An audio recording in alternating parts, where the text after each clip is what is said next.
Hi there and welcome to episode 14 of our Game Dev Tycoon Let's Play series. Today, what are we going to do? Well, we've got 15 research points, so it's not really enough to do any significant amounts of research. I mean, what do we actually have? Multi-genre is going to take 80. Dialogue trees will take 40. Not bother about 2D graphics. Multiplayer we could research, potentially, because that'd be quite cool for the engine. Stories and quests, they're both 40 apiece. AI companions 40, so we need to build up some more research points.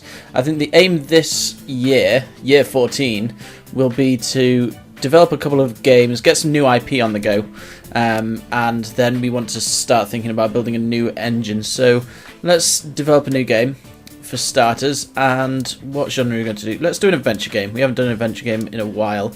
And what sort of adventure game should we have? Post-apocalyptic, movies, romance. How about a pirate adventure game? Pirate adventure game sounds like an awesome idea. We'll call it Swashbuckling, and without a G, because that's the cool way to do it. And it's going to be a medium game, and obviously it's going to be for the PC. Oh look, that's cool. Adventure, simulation, and strategy are the best matches for PC. And the game engine is going to be RandomAlien V03. That's getting quite old now, so maybe next year we'll build a new engine, but we want to do some more research before we do that. So we're going to have Swashbuckling, our pirate adventure game for the PC. It's going to be 3D graphics V2, and let's get cracking and see how these guys do. We synchronized everyone's holidays in the last episode, so everyone's a little bit more on board with things. So, adventure game. Story and quests, it's all about the story. Let's give a linear story on the go there as well. Not that bothered about the engine, but we'll keep gameplay up. I think story and quest is the main thing, but if we get rid of, say, game tutorials, wow, yeah, we can bring that down to, say, there. So we can have mainly story and quests, and then a bit of gameplay and bugger the engine. And how are we going to do this? How are we going to distribute these people? So story and quests is a design thing, isn't it? So kind of want someone with high design. How about Joe? Joe Smodley can go and do the story and quests. Gameplay is still design, but a little bit more techy. So maybe Jessica. And Jessica can do the engine as well. Or should we get... Yeah, let's get Aiden to the engine, because we don't care about the engine. And he's not very good. We could really do with training some of our staff up as well, actually. Oh, Joe, no is not the time, Joe, to have a cup of coffee. Oh, we should probably also do a little bit of marketing. Let's start off with the magazines. Yes, we're working on a new game. Let's agree for an interview. Many of our readers are curious about what decisions go into making a video game and how companies prioritize development areas. Your new game is a pirate adventure game. Can you tell us whether such a game would usually receive more focus on world design or on gameplay? Well, they're two completely different stages, aren't they? So, it'd probably be...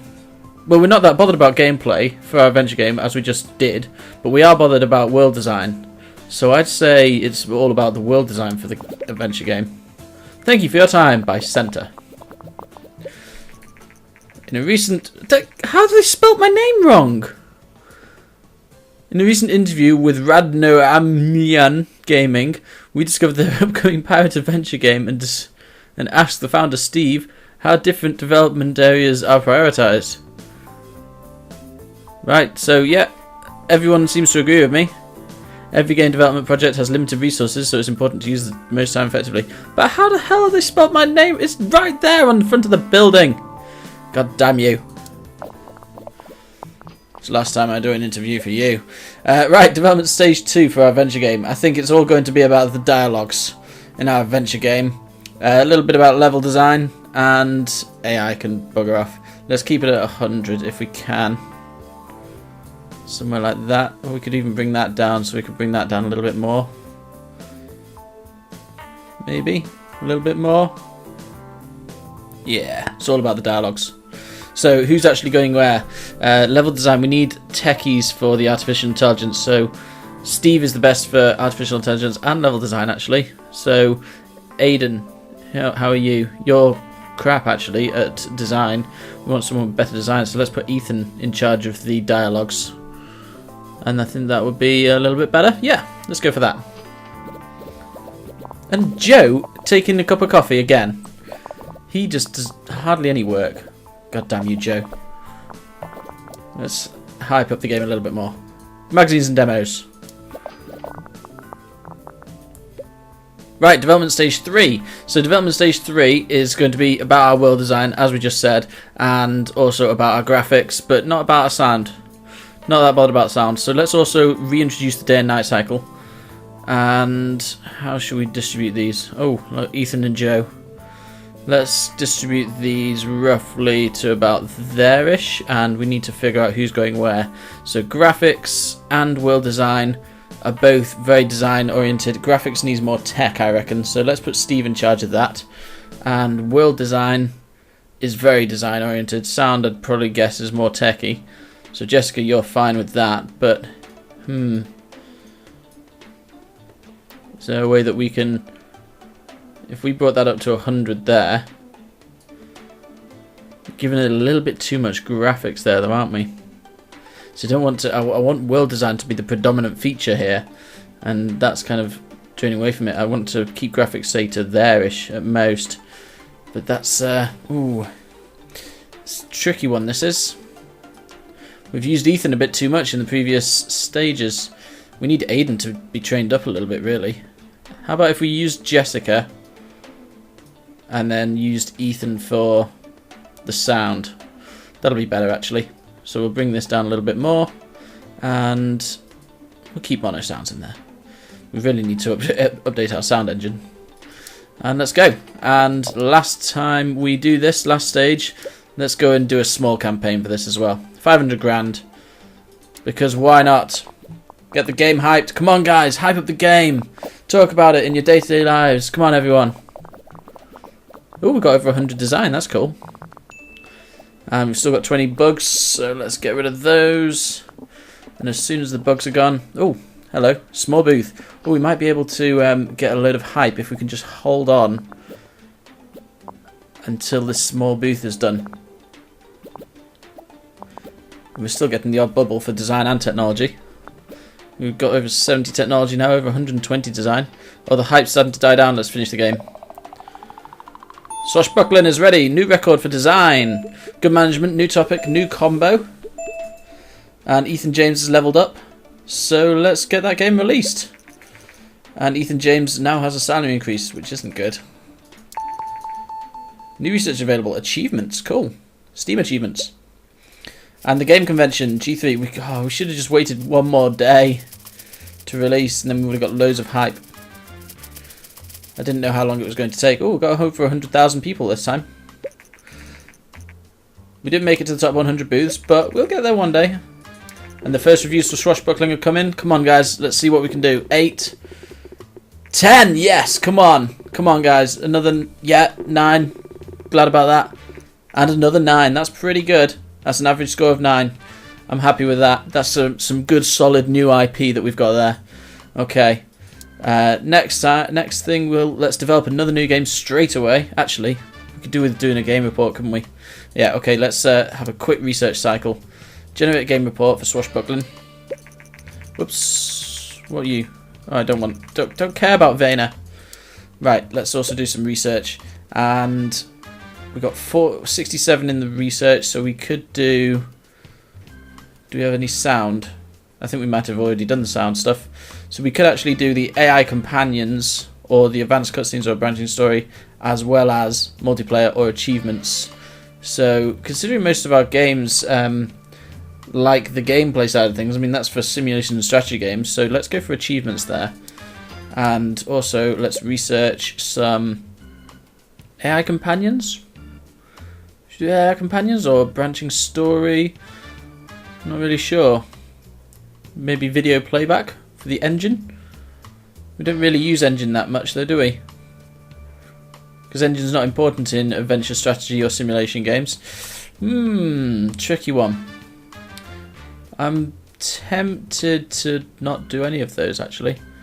Dialogues is good in adventure games. What about some? Let's just research some new topics. See what we've got. Virtual pet, vocabulary, mystery, or superheroes. Great. Let's go for mystery, and let's also research some. We've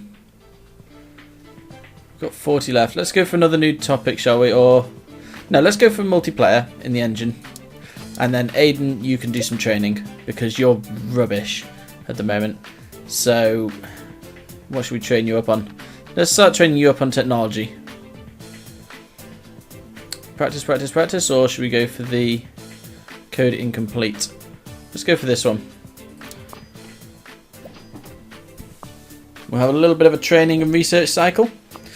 And when we're done with that, and we've also got our game report being generated here, we'll get cracking with a new game.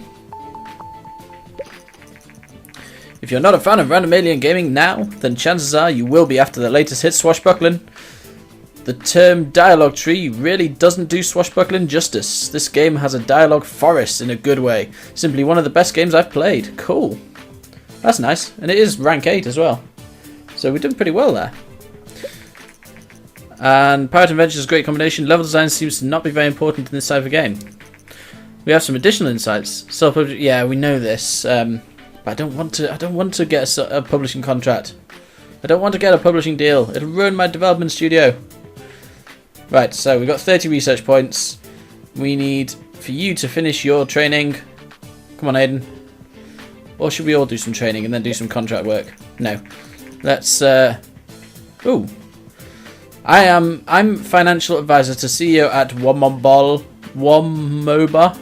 Oil Limited in Nigeria. I'm writing because I know of your high repute and trustworthiness. Our CEO has authorized me to invest 2.5 million in RandomAlien Gaming. Why is that so hard to spell? Okay. Oh, no. Something tells me that this is a bit of a scam. So I think I will decline this. And when Aiden finishes his damn training, come on, Aiden. We've not got that long left of the year. We want to crack on and get another game. Right, there we go. He's done now. So let's develop a new game, and let's go for a strategy game. And what are we going to do with our strategy game? Business. How about a business strategy game? Have we done a business strategy game yet? I don't think we have. If we do a business strategy game like capitalism, we'll call it capitalists, because we're not encroaching on anyone else's territory here. And we'll make this for the PC and use our Random Engine 3.0. And yeah, let's go for a business strategy game. Yep, 3D graphics, V2, and crack on. Play system is going to be taken off the market soon. Right, so development stage 1 for our strategy game is going to be all about the gameplay, not about the story, and a little bit about the engine. Let's get rid of the linear story. We can leave simple cutscenes in there because they're pretty cool. Gameplay, let's bring back game tutorials. And how are we going to distribute this? It's going to be mostly about the gameplay, so we're going to have Steve in charge of the gameplay. Let's bring... I want to have Steve as just 50% there. So let's bring story and quests back into it a little bit. So Steve is just at 50%. And I think that'll do nicely. Okay. Yeah, why not? Joe is always drinking something out of that coffee mug instead of doing his development work. For God's sake, Joe Smodley. Right, development stage 2 of our strategy game. So, we want level design mostly, and a bit of artificial intelligence, and not bothered about dialogues whatsoever. Steve, you're good to go for the level design, I think, and artificial intelligence. Let's get... who's the best at technology? It's either going to be Jessica or Ethan. So let's shove Jessica in there, and see if we can bring this up a little bit so that Steve's not working at a full 100%. And I think that'll do nicely. In fact, let's keep that as Ethan. We've only got one stage left. And hit the go button. Right, let's also start hyping up our game. Let's go straight to magazines and demos now. A few companies have fallen victim to Nigerian scammers. The scammers often claim to invest large sums of money into companies, but required a sizable upfront payment to make the deal. Funny that.